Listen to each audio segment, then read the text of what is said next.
Pac-Man and the Ghostly Adventures. At first glance, it's a kid's game that you're too hardcore to play, but in actuality, it may be too hardcore for you.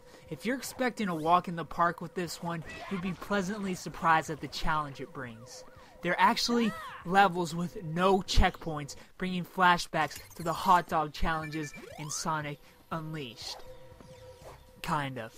These no checkpoint levels demand your full attention, asking you to figure out patterns just like we had to when we were kids. Now, it is in no way hard, but it will ask patience of you. It does a lot of what games used to do. It assumes that this isn't your first video game. There's no hand-holding or hardly any explanation in this game at all.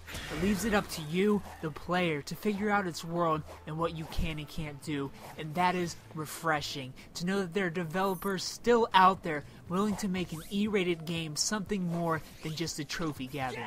It's an actual game. It's engaging-ish. There are really fun and neat levels in this game, but none really took my breath away or stood out in the way that levels in 3D platformers used to. The Forest in Jak 2, the Swamp in Sly Cooper, Jellyfish Fields, and Battle for Bikini Bottom. Here, there's nothing memorable. The level design is actually pretty bland. There's no image that will stick in my mind after completing the game. It's very forgettable, but will bring you back to the good old days when 3D platformers were a console staple. There are pattern platforms and bosses. To add to the old school feel, you get 8 different abilities to spice the levels up a bit. You get a Fire Pac-Man, Ice Pac-Man, Iguana Pac-Man, Magnet Pac-Man, Rock Pac-Man, Bouncy Pac-Man, Balloon Pac-Man, Crazy Spinny Top Tasmanian Devil Pac-Man. Though they add a bit of variety, it isn't enough to make each level feel fresh. Luckily though, a level only takes about 5 to 10 minutes to complete after you get the hang of things. There are 6 worlds totals and about 6 levels in each. Quick math will tell you that this isn't a very long game. You can beat the campaign in about 5 to 6 hours, but to get that wonderful, wonderful platinum, you have to beat each level again to get that level's token. And surprisingly, this does not feel like a grind at all. I even played the levels back to back. Feel the level out, fly through for its token. I found that to be the best strategy. You can get through the level the second time in 3 to 5 minutes easy. Tokens give you a shot to play one of 4 minigames unlocked as you progress through the game.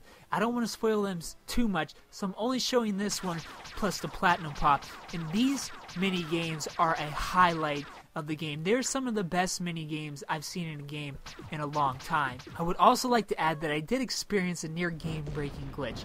During the last world, in one of the boss fights, I completed the needed task to move on, but the cutscene for doing so did not trigger, causing me to have to jump off the edge and try again. Luckily, this boss was very easy, and the checkpoints in this particular level were spread out at about 10 seconds apart, making this no big deal at all.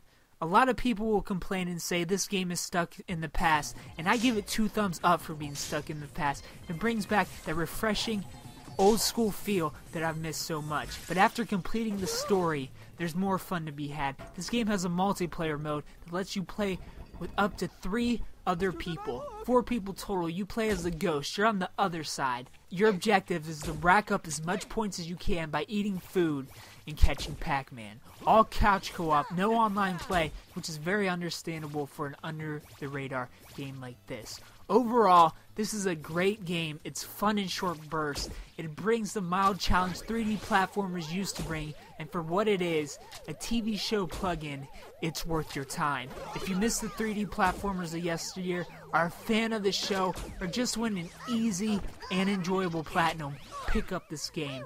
For what it is, 8 out of 10. Overall, I was going back and forth between a 6.5 and the final score, 7 out of 10, and I gave it a 7 instead of a 6.5 because the mini games are that good. The mini games pulled me in and brought this game up 0.5 points. They are a blast. And that is it for Pac-Man Week. Tell me what you guys thought of the game, if you liked it, hated it, if you plan on picking it up, if you've already played it, loved it, hated it. I want to know. What do you guys think of the game? What do you want to see me play next? What do you want to see in the backlog? Keep in mind I have over 100 games planned. So eventually you may or may not see it. It might take a year or two to get to the game you suggest, but it might be in my plans already. Who knows? Tune in Monday for the Mystery Box. It's Mystery Box Monday where you find out what game we're playing next. Please subscribe if you're new. Thumbs up if you liked it. Thanks for watching.